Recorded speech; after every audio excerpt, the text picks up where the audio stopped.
डिसेंबर 2025च्या सुरुवातीलाच मुंबईतील मुलुंड पश्चिम भागात नेहमीसारखीच एक पोलीस कारवाई सुरू होती. रस्त्यावर संशयास्पद हालचाली, दोन तरुण आणि त्यांच्याकडे 136 ग्रॅम एमडी ड्रग्ज. प्रमाण फारसं मोठं नव्हतं, पण मुंबई क्राईम ब्रँचसाठी ही जप्ती केवळ एक आकडा नव्हता, तर एका मोठ्या गुन्हेगारी साखळीचा पहिला धागा होता. आता 136 ग्रॅम एमडी पासून सुरू झालेलं हे प्रकरण थेट 145 कोटींपर्यंत पोहोचले. आणि विशेष म्हणजे यात उपमुख्यमंत्री एकनाथ शिंदेंचा सख्खा भाऊ प्रकाश शिंदेंचं कनेक्शन निघाले. पण हे प्रकरण नेमकं आहे काय?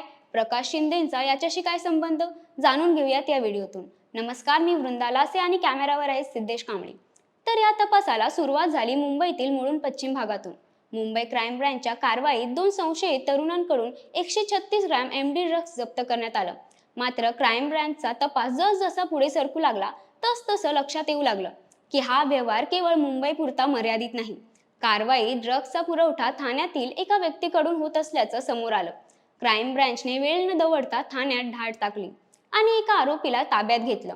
या आरोपीकडून मिळालेल्या माहितीने या प्रकरणाचा तपास थेट पुण्यापर्यंत पोहोचला.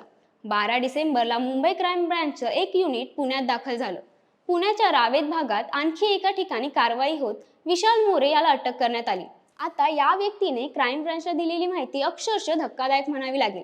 साताऱ्यातील जावळी तालुक्यातील सावरी गावात एमडी ड्रग्ज तयार केले जात आहे आणि हा केवळ साठा नाही, तर पूर्णपणे कार्यरत असलेला ड्रग्ज कारखाना असल्याची माहिती त्याने क्राईम ब्रँचला दिली. दुसऱ्याच दिवशी मुंबई क्राईम ब्रँच युनिट 7चं पथक साताऱ्यात दाखल झालं.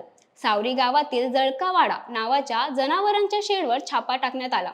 बाहेरून साधी दिसणारी ही शेड आतून मात्र धक्कादायक वास्तव उघड करत होती, जिथे 7.5 kilo solid MD drugs, 38 kilo liquid MD drugs, मोठ्या प्रमाणावर केमिकल्स, कच्चा माल आणि ड्रग्ज तयार करण्याची संपूर्ण यंत्रणा होती.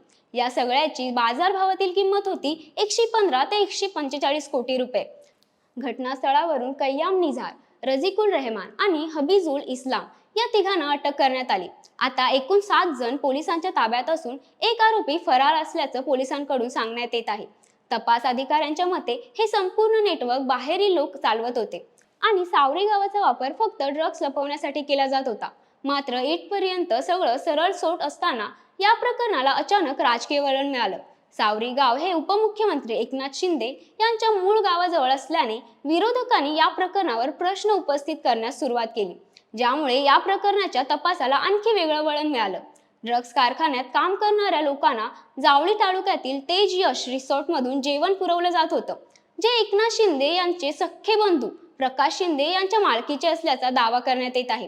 त्यासोबतच शिवसेना उद्धव बाळासाहेब ठाकरे गटाच्या नेत्या सुषमा अंधारे यांनी थेट पत्रकार परिषद घेत, मी स्वतः सावरी गावात जाऊन आले आणि हातात काही धक्कादायक माहिती मिळाली. हे कोयनाचे ब्लॅक वॉटर आहे. इथे स्विमिंग टँक तयार होत आहे, रिसॉर्ट होत आहे. इथून जवळ असणाऱ्या पत्राच्या शेडमध्ये कारवाई करण्यात आली. इथे 75 लाख खर्च करून रस्ता तयार करण्यात आला. इथे गाव नाही, माणूस नाही, तरी या शेड जोडणारा रस्ता तयार करण्यात आला, असा सवाल सुषमा अंधारे यांनी हातातील फोटो दाखवत उपस्थित केला. दरम्यान यावर प्रकाश शिंदे यांनी स्वतः मीडियासमोर येत त्यांच्यावर होत असलेल्या आरोपांचा विरोध केला आहे. हे सर्व खोटं आणि राजकीय षडयंत्र आहे. माझा ड्रग्जशी काही संबंध नाही. रिसॉर्ट पासून शेड 3 ते 3.5 किलोमीटर दूर आहे. पोलीस तपासाला मी पूर्ण सहकार्य करतो, असं त्यांनी सांगितलं. तसंच बदनामी करणाऱ्यांविरोधात कायदेशीर कारवाई करण्याचा इशाराही त्यांनी दिला. याबद्दल एकनाथ शिंदेंनी अद्याप कुठलीही प्रतिक्रिया दिलेली नाही. शिवाय राज्य सरकारनेही यात अद्याप वक्तव्य केलेलं नाही. या प्रकरणाबद्दल तुम्हाला काय वाटतं? कमेंट्स करून नक्की सांगा. धन्यवाद.